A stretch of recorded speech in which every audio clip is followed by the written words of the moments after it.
In our previous section, we defined our product vision. But how do you realize that vision? That's where product strategy comes in. And product strategy is the plan for making your product vision a reality. It is the bridge between your product vision and what your product team works on.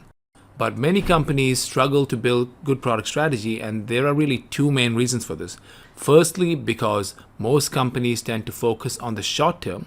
What are we doing in the next week or month or quarter? And they don't really think beyond this. Companies that use agile development methodologies are often guilty of this, where the product owner does not really have the time or support to focus on the bigger picture. And the second reason that strategy is done so poorly is that product strategy is difficult. And there are not a lot of good frameworks to help you formulate your strategy. And so the goal of this section is to try to fill that gap and share some of the best practices for building good product strategy. Okay, let's get started. The metaphor I like to use for product strategy is big rocks versus sand. So let's say that you're asked to fill a container with big rocks and pebbles and sand, and you put the sand in first, and then the pebbles and rocks. It'll look something like this. But if you put the rocks in first and then the pebbles and the sand, you'll see that everything fits well. So why does this matter? Well, the sand represents all the little day-to-day things that come up. Your emails, your meetings, your customer requests, and the big rocks are those longer-term strategic things. And the lesson here is that unless you make room for the big rocks, the sand will overwhelm everything, especially in agile environments. Agile is all about continuous delivery, so it's all about the sand, but who looks out for the big rocks? And in good companies, it is strong leadership, such as the chief product officer, who may be putting in the big rocks and setting that strategy. But ideally, the product manager is also consulted and involved in strategy definition. So the key takeaway there is let the rocks guide where your sand goes. And by putting in the rocks first, the sand knows where it needs to go. Let's take a look at where product strategy fits in relation to product market fit. A framework we can use for this is the product market fit pyramid. And the market can be defined as two layers, a target customer and an underserved need for that customer.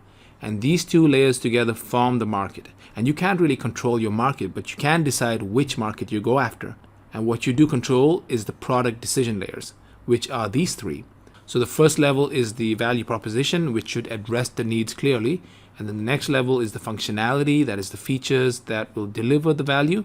And then finally, what's the user experience that'll bring the functionality to life? And product market fit is how well do the executions we do in the top three layers resonate with the market. And in this framework, product strategy lives right here. It's all about the value or benefit we're providing and not the features or functionality. To get product strategy right, we have to do four major things. And this part of the course under strategy will cover all four areas. So firstly, we need to be able to find and focus on the critical business problems. And then we need to be able to generate insights on how to tackle those problems and coordinate the actions of the product team and actively manage their work. And by actively manage, I don't mean micromanage, but it sort of sits between passively managing and micromanaging. So it's finding the right balance. And to get number one right, we need to focus on the customer needs and not on the features. A lot of product strategy is described in terms of features, which really doesn't work well. In strategy, it makes sense to start by focusing on understanding the problem space. Too often, we tend to jump to the first solution that comes to mind because our mind is remarkably good at closing the loop. When we hear about a problem, we always jump to solve it quickly. So let's take a moment to compare the problem space with the solution space. The problem space describes a need, problem, or a benefit that the product should address, and the solution space is a specific design or implementation to address that problem. For example, I want to be notified when my order is shipped is in the problem space, and receive an SMS alert is in the solution space. In summary, make sure that your product backlog and roadmap are focused on benefits. And if you find that your team is falling into this trap and you can see your backlog contains stories that look like this, then you have a problem, because your user stories should be described in terms of the value provided. And a product manager can fix this by asking the simple question, why? Why are we doing this? So if we're a product manager for an app used by joggers to track their runs, and a user story says add a dropdown, then ask, why do we need a dropdown? And the answer might be because the user wants to share their location.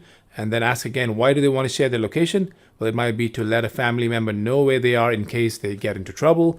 Well, then let's write the story up that way. And that way we have various ways that we could possibly consider solving that problem. And maybe the drop down is not the right way to solve it. So to figure out the critical business problems, we really need to flesh out the problem space and come up with a problem space definition. And this involves getting in front of potential users of a product and using a combination of interviews and observations to look at the underlying problems from different perspectives, which in turn will uncover more potential solution opportunities. So as the product manager of Uber Cabs in 2009, I could define the problem space like this. My target customer, the professional who is living in the US, wants to get a ride. And so that's the overarching goal. And this exercise is a lot like peeling onions. The top level goal is to get a ride, but if you examine it further, you'll uncover more onions below. And one of the onions could be, I want to get there fast. And when you peel that further, this could have layers like not wanting to wait too long to get a taxi and taking the best route to save time. And another onion could be that it should be cheap.